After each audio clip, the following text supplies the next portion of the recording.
तो सीजन 2 की स्टार्टिंग बिल्कुल वहीं से होती है जहां पर लोकी सीरीज का सीजन 1 एंड हुआ था। यानी कि जब सिल्वी लोकी को टाइम डोर के अंदर धकेल देती है और ही हू रिमेन्स को जान से मार देती है, तब उसके बाद से इस सेक्रेट टाइमलाइन टूट जाती है, जिसके बाद वहीं से सेक्रेट टाइमलाइन से बहुत सारी अदर ब्रांचेस निकलने लगती है, यानी कि मल्टीवर्स की शुरुआत हो जाती है। और इधर लोकी टाइम डोर के जरिए सीधा टीवीए में आ जाता है, जहां पर उसे दिखते हैं मोबियस और हंटर B15, जिन्हें देखकर लोकी उन्हें ही हू रिमेन्स के बारे में बताता है। लेकिन वह दोनों ही लोकी को पहचान नहीं पाते, और वो इसीलिए क्योंकि वो मेन टीवीए नहीं बल्कि कोई दूसरे टाइमलाइन का टीवीए होता है। और लोकी भी इस बात को बहुत जल्दी समझ जाता है। लोकी को ना पहचानने की वजह से मोबियस और हंटर B15 टीवीए के दूसरे गार्ड्स के साथ मिलकर लोकी को पकड़ने की कोशिश करते हैं, लेकिन लोकी किसी तरह से उनसे भागते हुए सीधा कैसी के पास जाता है। लेकिन जब लोकी कैसी से मिलता है तब कैसी भी उसे पहचानने से मना कर देता है, और इसीलिए कैसी अपने डिवाइस के जरिए बाकी सभी को ये बताने लगता है कि वो घुसपैठिया उसके सामने खड़ा है। लेकिन तभी लोकी के साथ कुछ अजीब होता है, बिल्कुल एक छोटे से ग्लिच की तरह, क्योंकि जैसे ही लोकी के साथ ग्लिच होता है वैसे ही वो वहां से गायब होकर कहीं और पहुंच जाता है। लेकिन जैसे ही लोकी ये जानने की कोशिश करता है कि वो कहां पर है, वैसे ही उसे ये समझ आ जाता है कि वो इस टाइम पर अपने खुद के टीवीए में है, जहां पर उसके सामने कैसी खड़ा होता है और वो लोकी को पहचान जाता है। इसके बाद ही लोकी को अपने सामने एक टूटा हुआ फर्श दिखता है, और उस टूटे हुए फर्श को देखकर लोकी को ये याद आता है कि जब वो टीवीए के गार्ड से भागते हुए कैसी के पास आ रहा था तब ये फर्श उसी दौरान टूटा था। और इसीलिए यहीं से लोकी ये समझ आता है कि अभी इससे पहले वो जिस टीवीए के अंदर था वो किसी और टाइमलाइन का टीवीए नहीं बल्कि यही टीवीए था। यानी कि टीवीए सिर्फ एक ही है, लेकिन लोकी अभी कुछ टाइम पहले टीवीए के पास्ट में था, यानी कि बीते हुए टाइम में। लेकिन अभी एक ग्लिच की वजह से वो वापस प्रेजेंट में आ चुका है। उस टूटे हुए फर्श को दिखाकर लोकी कैसी से उसके बारे में पूछता है, जिस पर कैसी लोकी को बताता है कि फर्श पर वो क्रैक काफी टाइम से है, शायद बहुत सालों से। और फिर इसीलिए यहीं से लोकी को ये कंफर्म हो जाता है कि जो वो सोच रहा है कहानी बिल्कुल वैसी ही है। अभी वो कुछ टाइम पहले पास्ट में था और फिर अचानक से एक ग्लिच की वजह से वो प्रेजेंट में आ चुका है। इसके बाद ही लोकी कैसी से मोबियस के बारे में पूछता है, और वो कहता है कि मोबियस और हंटर B15 कहां पर है। लेकिन कैसी लोकी को कुछ बता पाता कि उससे पहले ही लोकी एक बार फिर से ग्लिच की वजह से गायब हो जाता है। इसके बाद कैसी मोबियस और हंटर B15 के पास जाता है और उन दोनों को ये बताता है कि अभी कुछ टाइम पहले उससे लोकी मिलने आया था और वो उन दोनों के बारे में पूछ रहा था। लेकिन उसके कुछ बोलने से पहले ही लोकी उसके सामने ही गायब हो गया। यहाँ पर हंटर B15 और मोबियस को समझ पाते कि उससे पहले ही उनके पास टीवीए का एक दूसरा गार्ड आता है जिसका नाम होता है X5, और वो X5 उन दोनों को बताता है कि रेवोना रेंसलेयर जो कि पहले टीवीए की जज थी, उसके अचानक गायब होने के बाद जजेस की एक नई काउंसिल बनाई गई है, और वो काउंसिल मोबियस और हंटर B15 से मिलना चाहती है। इसीलिए उन दोनों को अभी के भी उनके सामने जाना होगा। इसके बाद ही मोबियस और हंटर B15 X5 के साथ चले जाते हैं, लेकिन उनके वहाँ से निकलते ही लोकी फिर से कैसी के सामने आता है और वो कैसी से मोबियस के बारे में पूछकर सीधा मोबियस के पास जाता है। लोकी भागते भागते मोबियस की ओर जाता है और वो मोबियस को देख भी लेता है, लेकिन वो जैसे मोबियस को आवाज लगाता उससे पहले ही ग्लिच की वजह से वो एक बार फिर से पास्ट में चला जाता है। जहाँ आते ही लोकी सीधा वहाँ वॉर रूम में जाता है, जहाँ की दीवारों के ऊपर कैंग की मूर्तियां बनी होती है। इधर प्रेजेंट टाइम के अंदर हम ये देखते हैं कि जजेस की नई काउंसिल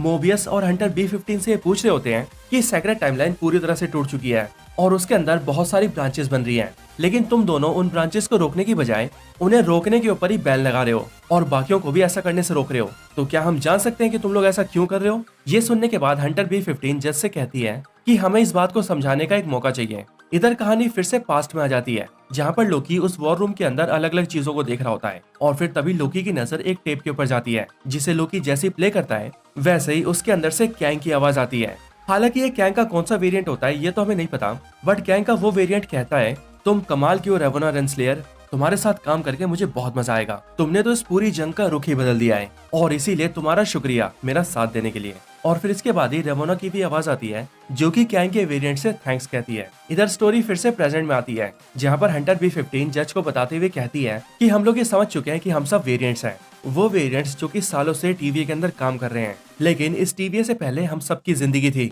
हम सबकी खुद की और अपनी जिंदगी, और उस जिंदगी में हम सब बहुत खुश थे। इसी के आगे वो लोग ये बात भी करते हैं कि जब वो लोग पहले दूसरी टाइमलाइंस के अंदर गए थे तब उन्होंने वहाँ पर एक बार रेवोना रेंसलेयर की भी एक वेरिएंट को देखा था, जिसके बाद हंटर B15 कहती है कि ये बात बिल्कुल सच है, इस टीवीए से पहले हम सबकी अपनी जिंदगी थी, यहाँ तक कि जज आपकी भी एक जिंदगी थी। इसके बाद हंटर B15 का सपोर्ट करते हुए मोबियस भी ये कहता है कि हम जानते हैं कि ये बातें सुनने में काफी अजीब लग रही होंगी, लेकिन सच यही है कि इस टीवीए से पहले हम सबकी जिंदगी थी और हम सब यहाँ पर सिर्फ और सिर्फ वेरिएंट्स हैं। इसके बाद ही एक काउंसिल मेंबर हंटर B15 से कहती है कि हम सभी यहाँ पर सेक्रेट टाइमलाइन यानी कि शाश्वत रेखा की सुरक्षा कर रहे हैं, और ये सुनते ही B15 कहती है कि हम उस एक सेक्रेट टाइमलाइन की सुरक्षा नहीं कर रहे, बल्कि उसके अंदर से जितनी दूसरी ब्रांचेस निकली थी हम उन सारी टाइमलाइन्स को बर्बाद कर रहे हैं, और इसीलिए उन टाइमलाइन्स के अंदर जितनी सारी जिंदगियां थी हम उन सबको भी मार रहे हैं। इसीलिए हमें ये सब रोकना होगा। इसके आगे हंटर B-15 जज साहिबा से कहती है कि उन्हें इस बात के ऊपर भरोसा करना ही होगा और टीवीए जो कर रहा है उसे रोकना होगा। ये सब सुनकर जज साहिबा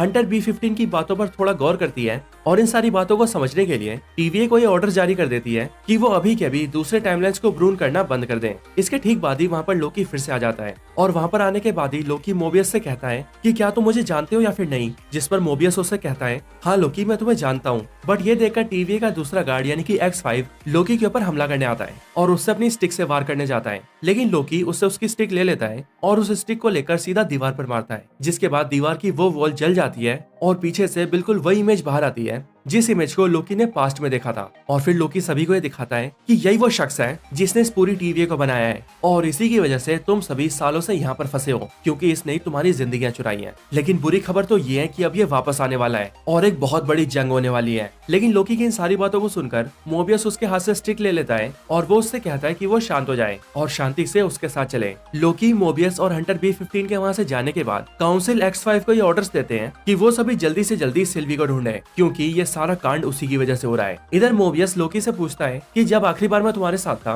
तब हमारे सामने अलायथ नाम का मॉन्स्टर था, लेकिन उसके बाद ही मैं ब्रून हो गया और सीधा यहाँ पर आ गया। इसीलिए मुझे बताओ लोकी कि वहाँ पर क्या क्या हुआ था। ये सुनते ही लोकी मोबियस को जवाब देता है कि वो अलायथ नाम का मॉन्स्टर कुछ भी नहीं था, वो तो सिर्फ सुरक्षा करने वाले एक कुत्ते जैसा था और वो सुरक्षा कर रहा था ही हू रिमेन्स की। वो समय के अंत में एक महल के अंदर बैठा था और वो वहीं से उन सारी चीजों को कंट्रोल कर रहा था। इसके बाद ही मोबियस लोकी से सिल्वी के बारे में पूछता है, जिस पर लोकी उससे कहता है कि शायद वो अभी भी वहीं पर होगी। और फिर इसके आगे लोकी मोबियस को ये समझाता है कि उन सबको पहले ये लग रहा था कि सेक्रेट टाइमलाइन को आजाद कर देने से सब कुछ ठीक हो जाएगा, लेकिन अब वो ये समझ चुका है कि ऐसा कुछ भी नहीं होने वाला। सेक्रेट टाइमलाइन को आजाद करने की वजह से उसके अंदर से और भी बहुत सारी दूसरी टाइमलाइन्स निकलेंगी, जिसकी वजह से उसके और भी कई सारे रूप सामने आएंगे, उसके भी बहुत सारे वेरिएंट्स, और वो भी लाखों की मात्रा में, जिसके बाद एक बहुत बड़ी जंग होगी और हर तरफ सिर्फ खून खराबा होगा और वो सब के सब बहुत जल्द आने वाले हैं। इसके बाद मोबियस लोकी से कहता है कि मैं तुम्हारी सारी बातें समझ रहा हूँ, लेकिन बस मुझे ये समझ नहीं आ रहा कि तुम सीधे गायब होकर वहाँ वॉर रूम में कैसे आ गए। ये सुनते ही लोकी मोबियस से कहता है कि वो टीवीए के पास्ट में था और फिर अचानक से वो टीवीए के प्रेजेंट में आ गया उन लोगों के सामने। पर इसी पर मोबियस उससे कहता है कि टीवीए इस तरह से काम नहीं करता,